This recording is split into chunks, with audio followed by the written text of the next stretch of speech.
Test 4. You will hear a number of different recordings, and you will have to answer questions on what you hear. There will be time for you to read the instructions and questions, and you will have a chance to check your work.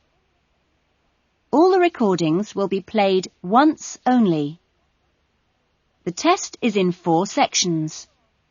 Write all your answers in the listening question booklet. At the end of the test, you will be given 10 minutes to transfer your answers to an answer sheet. Now turn to Section 1.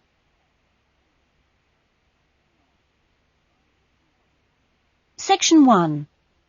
Paul is renting an apartment. He has some problems with the property and has decided to report them to the housing agency.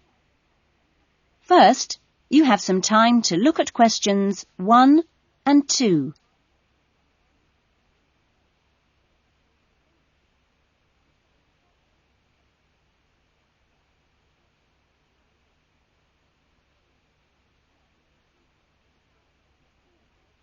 You will see that there is an example that has been done for you.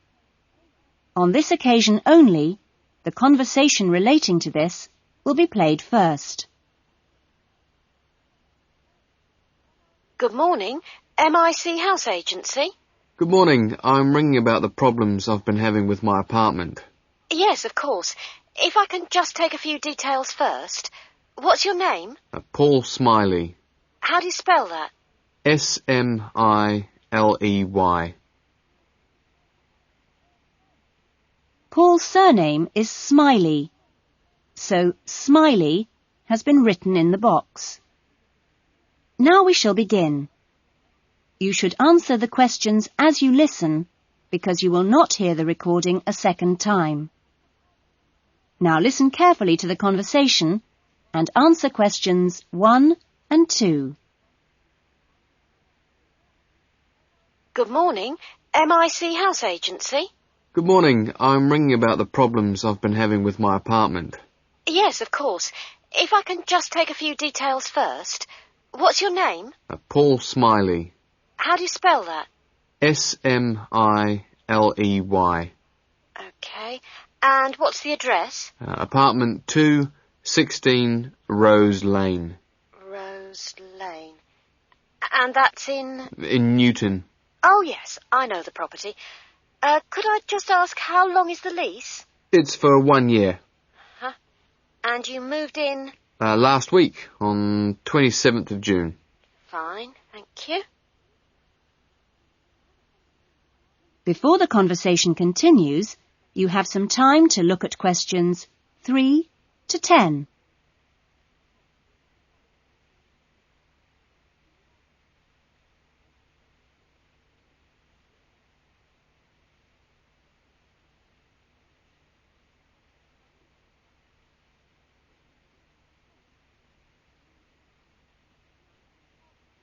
Now listen carefully and answer questions 3 to 10. And what are the problems that you've been having? Well, no one thing is really dangerous or anything, but, it's just been building up. Yes, of course. Well, the first thing is the washing machine.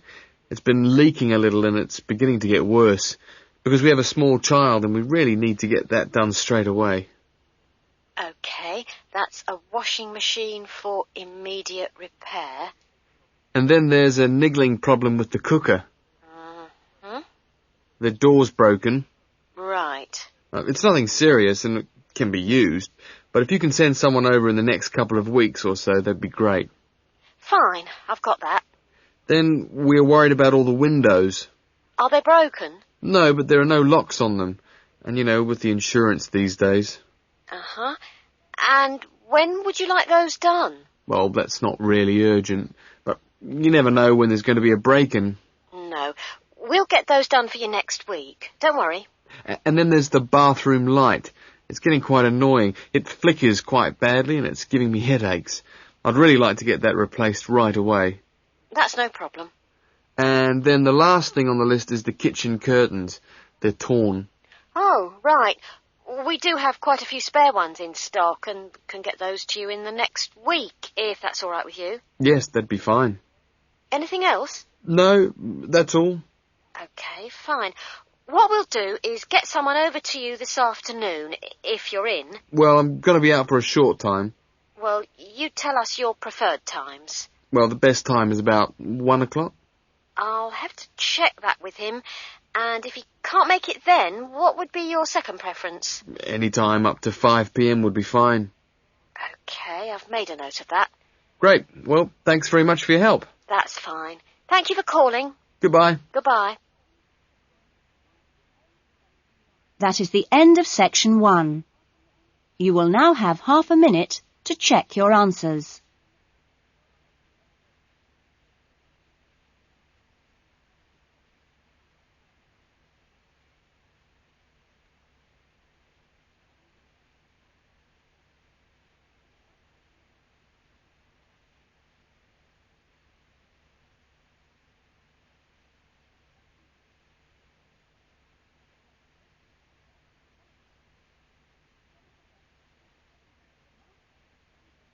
Now turn to section 2.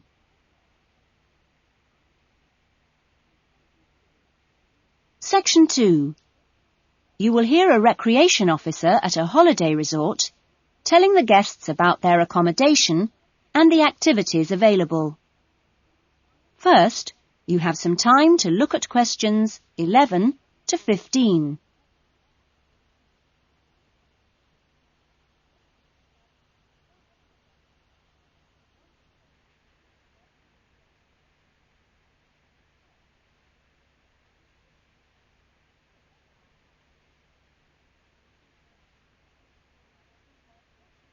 Now listen carefully to the first part of the talk and answer questions 11 to 15.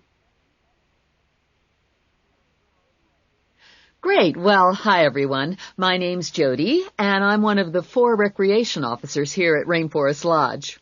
My job is to make sure that you all have a great stay here with us and go away feeling relaxed and refreshed.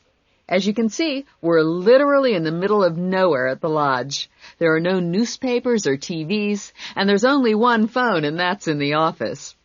The lodge is a complete get-away-from-it-all experience, a place to unwind and appreciate the world without a lot of interruptions and distractions. From your cabin balcony, you'll find that you can't see anyone else, and the only noise you should hear is the birds. When the luggage comes, one of the guys will take it across to your cabin for you and make sure you know the way back here to the main center for dinner in the restaurant. Dinner will be served in about an hour or so. All the times of each day's activities are printed on the blue sheet you should have got in the information guides that were handed out on the coach. Each explorer trip has a different focus, so it doesn't matter how many you do or on what day, because there's always something new to discover in the rainforest. Tomorrow, I think we've still got places on the Orchid and Fungi tour. This is on foot and takes you to different parts of the rainforest. Or, if you'd prefer, there's the 4-wheel drive tour to the waterfalls. Or the fishing trip, where I promise you we'll catch some lunch. And last but not least, the famous crocodile cruise that leaves at 11 a.m. each day. Just in time for the crocodile's lunch. Oh, plenty to choose from here at Rainforest Lodge. Or just sit on your balcony, relax and unwind and enjoy the views. In the evenings, there is the Spotlight Tour, one of my favorites. The Spotlight Tour leaves at sundown and lets you catch a glimpse of some more of the rainforest wildlife as it comes out at dusk to feed. That's a great trip, and if you can, I'd really try to make sure you do it during your stay. You now have some time to look at questions 16 to 20.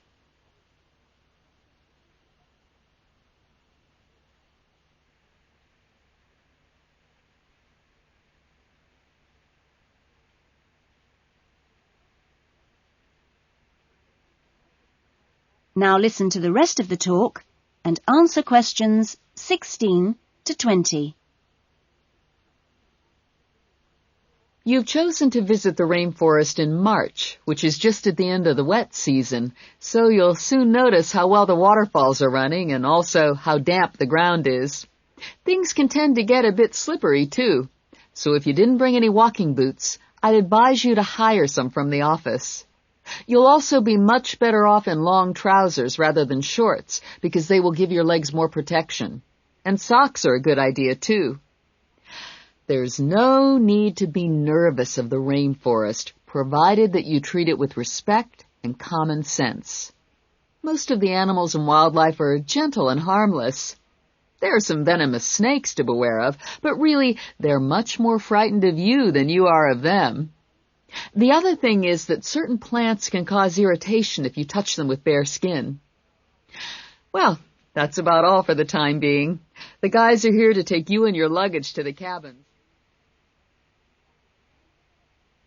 That is the end of section 2. You will now have half a minute to check your answers.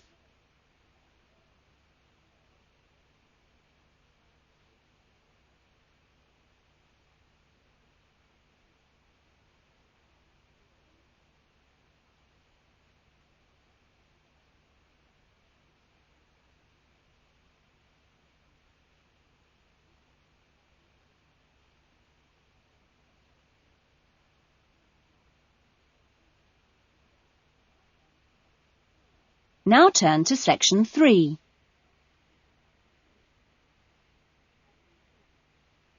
Section 3. You will hear a conversation between a counsellor and a student named John. First, you have some time to look at questions 21 to 25.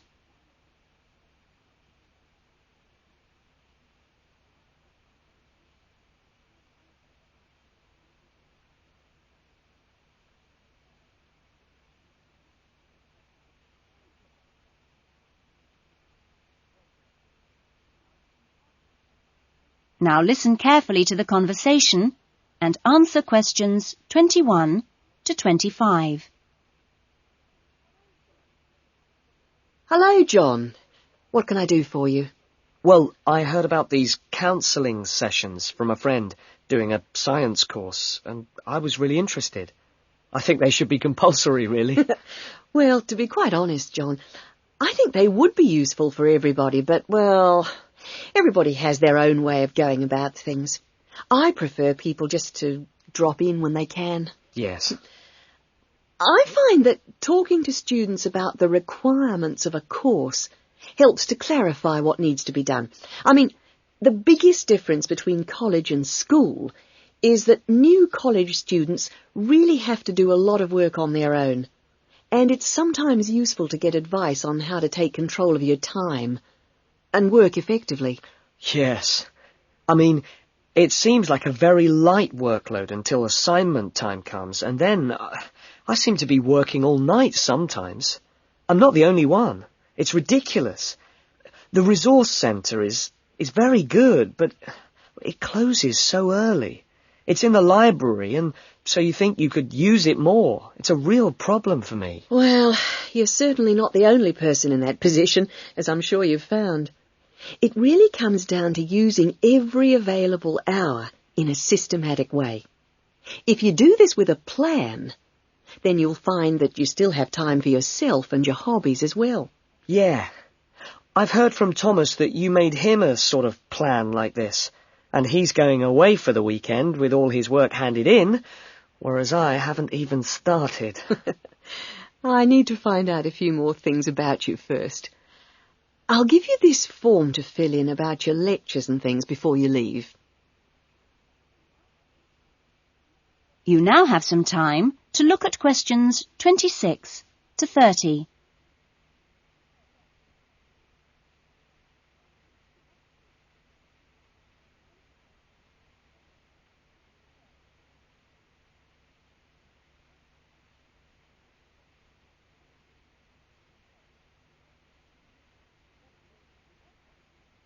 Now listen to the rest of the conversation and answer questions 26 to 30. Now, what are your main problems? Well, what most concerns me is I'm still not doing very well in my assignments. Well, I know that you plan your writing carefully, But this can come to nothing if the assignment doesn't answer the question. That really is the key. You must read the question carefully and give it a great deal of thought before you even start planning or writing your first draft. It's also vital to check your work for errors. Everybody makes them, and they can influence the person marking the work. So, always take time at the end to check what you've written. As far as listening is concerned, I find it hard to keep up sometimes in lectures, especially 2-hour ones. I sometimes just seem to go off into a dream. It's a good idea to find out from your lecturers if they mind you recording the lectures. Oh. You only need one of those small cassette recorders. Yeah. The quality is pretty good, and a second listening can really clarify things. Something else you can do is check your notes with a friend after the lecture. Yes, that's a good idea. Thanks. It's hard to do all that all the time, though, especially when there's so much reading to do. Yes. It's important, though, not to confine yourself to reading on your subject.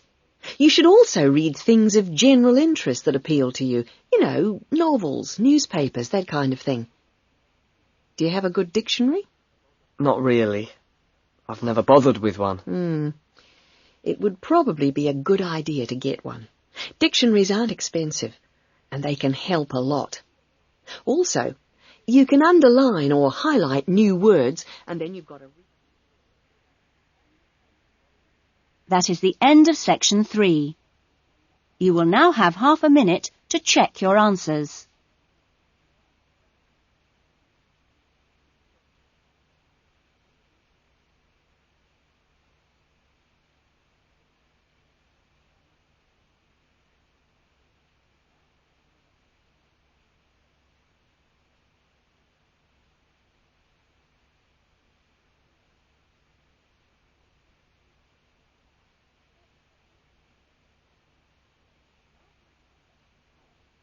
Now turn to section 4.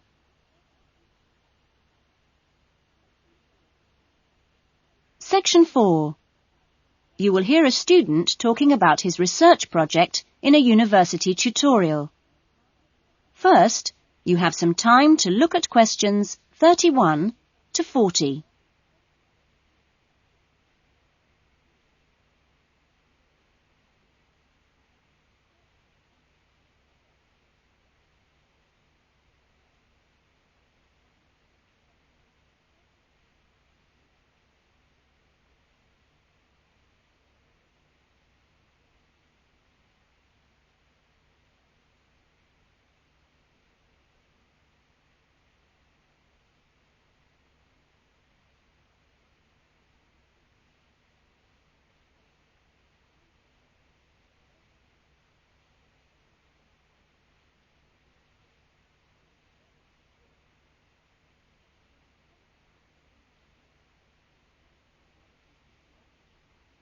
Now listen to the talk and answer questions 31 to 40.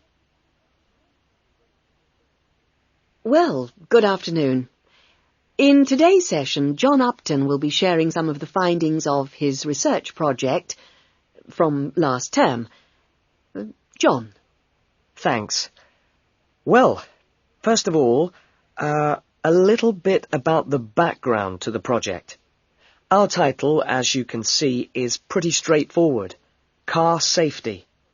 But these days, there's a lot more to it than the usual injunctions about drinking and driving or speeding. I'd been interested and horrified by several newspaper reports on what people call road rage. For example, the famous incident of a man getting out of his car in a car park and hitting the driver of a van who had overtaken him earlier. It seemed to me that there were almost as many serious problems when cars were parked, i.e. were stationary, as when they were travelling at 90 miles an hour. So I decided to make this the focus of the project. For our research, we depended mainly on talking to individuals, asking them questions rather than using written questionnaires. We stopped people at a selected garage on the motorway over a 2-day period, and asked them questions about what they'd observed or experienced themselves. Our respondents were both men and women, but the women were just slightly in the majority. We were pleased by the public's willingness to stop and chat to us. In the end, we talked to a total of 135 drivers over those 2 days. So, what were our findings? Well, as you can see, 93% of respondents had had some kind of problem. A surprisingly large percentage, 24%, had had their car damaged in some way. But the main type of incident was being shouted at. 79% had experienced that. 15% had experienced violence on their own persons. They'd actually been hit by someone. The police tended only to be informed when there was physical violence involved. So, what strategies had people developed to ensure their own safety? Let's have a look at the figures here. Well, first of all, it was quite striking that there were often distinct answers from the men and women. It was mainly women, for example, who said one shouldn't ever stop to find out how to get somewhere, whereas it was men who said you should try to avoid looking directly at other drivers. Both men and women... It was women who said you had to tell someone when you were due to get to a particular destination. Then, I had thought that it would be mainly men, but both sexes made the point that it's much safer to get keys out well in advance as you go towards your car. Men were very aware that muggers or whatever might be concealed behind the car. They also made the point that you should leave plenty of room when you park your car, so you can make a quick getaway if you need to. Finally, locking doors at all times. Men didn't think it was quite as important as women, but both gave it a high safety rating. When we asked them what they thought the best improvements had been in the last 5 years in helping with road rage problems... That is the end of section 4. You will now have half a minute to check your answers.